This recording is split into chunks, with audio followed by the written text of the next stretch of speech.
Unity has apologised. Who ever saw that coming? Wake up, babe. New apologies just dropped.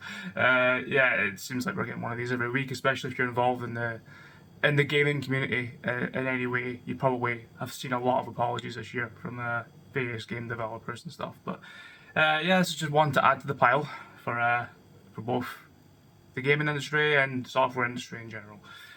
So just a quick update video just to go over sort of what they've said.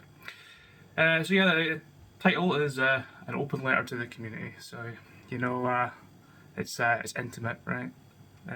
Anyway, so first of all, it's not the CEO writing this. It's Mark Whitten, who is, as it says here, the lead of Unity Create, which includes the Unity engine and the editor teams. I want to start with this. I am sorry. We're sorry. South Park fans, you know what that is. You know what I'm referencing. We should have spoken with more of you, and we should have incorporated more of your feedback before announcing our new runtime fee policy. Yes, they should have. That's all to be said with that. Our goal with this policy is to ensure that we can continue to support you today and tomorrow, and keep deeply investing in our game engine. Alright? You're what makes Unity great, and we know we need to listen and work hard to earn your trust. We have heard your concerns, and we are making changes in the policy we announced to address them. Alright, what are they? Our Unity Personal plan will remain free. Good. And there will be no runtime fee for games built on Unity Personal. Excellent. I'll get into sort of my opinion towards the end. I'll just read through it. We'll be increasing the cap from $100,000 to $200,000. And we'll remove the requirement to use the Made with Unity splash screen. The splash screen, the watermark of shame. I personally don't have an issue with it, but I'll get into it. No game with less than 1 million in trailing 12-month revenue will be subject to the fee. Okay, it's quite similar to Unreal in that sense. For those creators on Unity Pro and Unity Enterprise, we're also making changes based on your feedback. Okay. The runtime fee policy will only apply beginning with the next long-term support version of Unity, okay, shipping in 2024 and beyond. Your games that are currently shipped and the projects you're currently working on will not be included unless you choose to upgrade them to this new version of Unity. Alright? We will make sure you can stay on the terms applicable for the version of Unity editor you're using, as long as you keep using that version. Right. For games that are subject to the runtime fee, we are giving you a choice of either a 2.5% revenue share or the calculated amount based on the number of new people engaging with your game each month. Both of these numbers are self-reported from data you already have available. That's an interesting one. You will always be billed the lesser amount. Okay? We want to continue to build the best engine for creators. We truly love this industry, and you're the reason why. Oh, cute. I'd like to invite you to join me for a live fireside chat. Oh, that would be interesting, I'm sure. Today at 4 PM ET, yeah, whatever. So, yeah, they're going to answer questions in a live chat. Those always go well. Anyway, let's go over it. So first of all, overall good, right?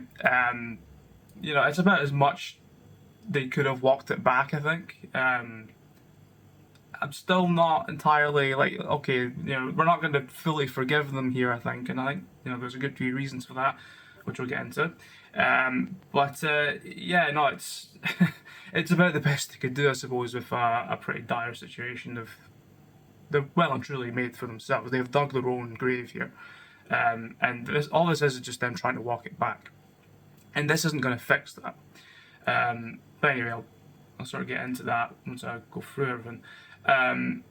The whole Unity Personal plan will remain free part, you know, that makes sense. You know, if you're just a hobbyist, you don't need to worry about any of these new changes. That's fine. Great.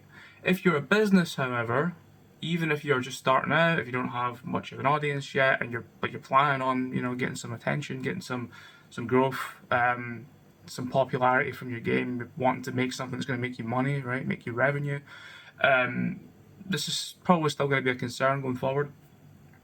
The fact that they're increasing the cap for the Unity Personal plan probably isn't going to really affect people that much on the Unity Personal plan.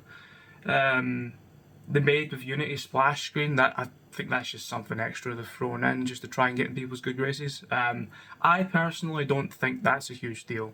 Whenever games pop up with the whole Made in Unity sort of screen at the start whenever the game boots up. I don't think that's an issue. I personally, when I see that, I go, oh, cool, it's made with Unity. And if the game's quite good, then it's quite impressive then, you know? It's almost like a sort of way to set expectations, maybe not too high, for the game. But if it's a really well-made game, then it's like, oh, it was made with Unity as well, wow, you know? So I personally don't really see why that's going to be a huge deal, but that's just me. Someone else might have a different opinion. No game of less than 1 million in trailing 12-month revenue. Similar to Unreal in that sense. They, again, don't take any revenue at all from you until you hit the 1 million mark. So that's, you can't really fault that. That's sort of just in line with industry standards at this point.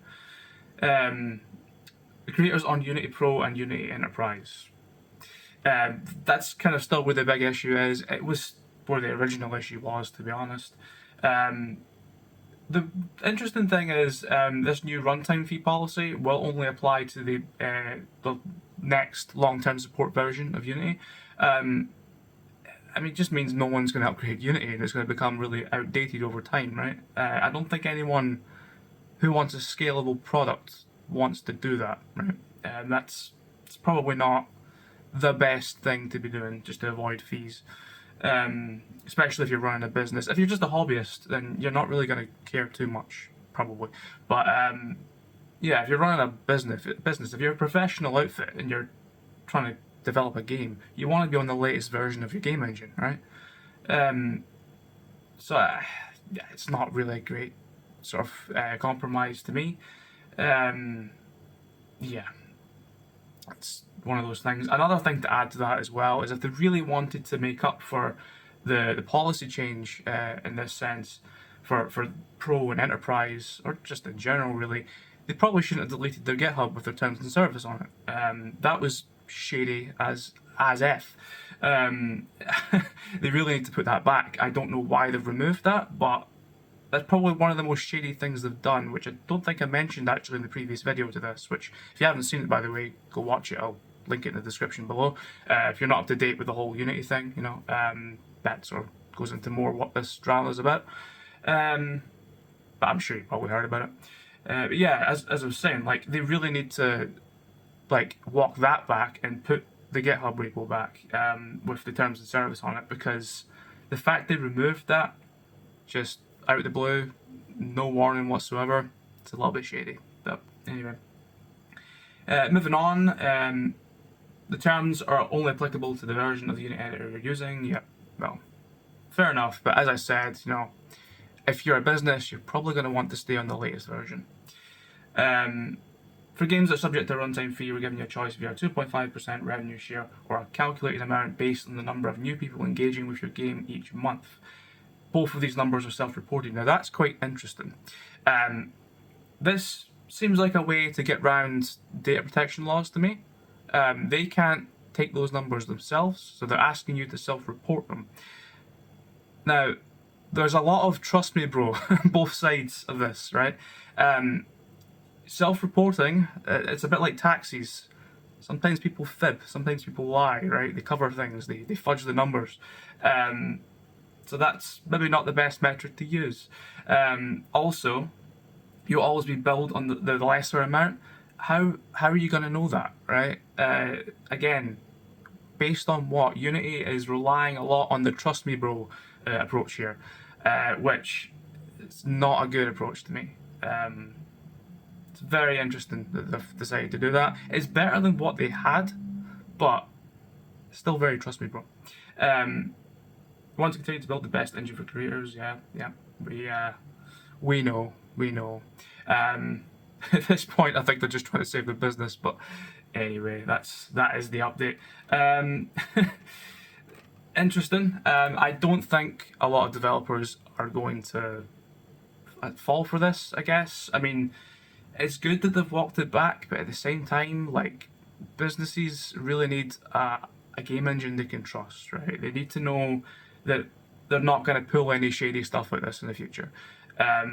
Unity have proven in this situation, and will probably do something again in the future, that they're willing to do shady stuff to try and monetize the product more than they already are, in ways that they probably aren't entitled to.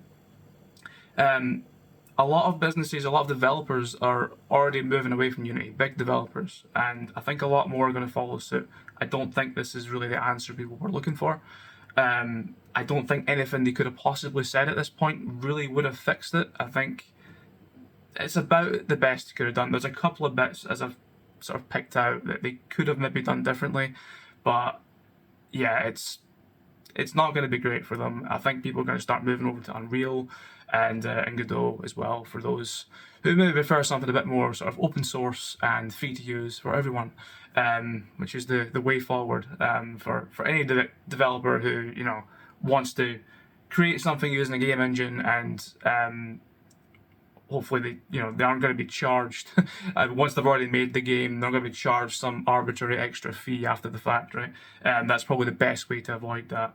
However, obviously some developers' needs are different. AAA developers probably aren't going to use the likes of Godot for like a big sort of 3D game, so something like Unreal is a bit more applicable for that. But anyway, that is the update. What are your thoughts? Let me know. Comment below, like, subscribe, and I'll see you in the next one.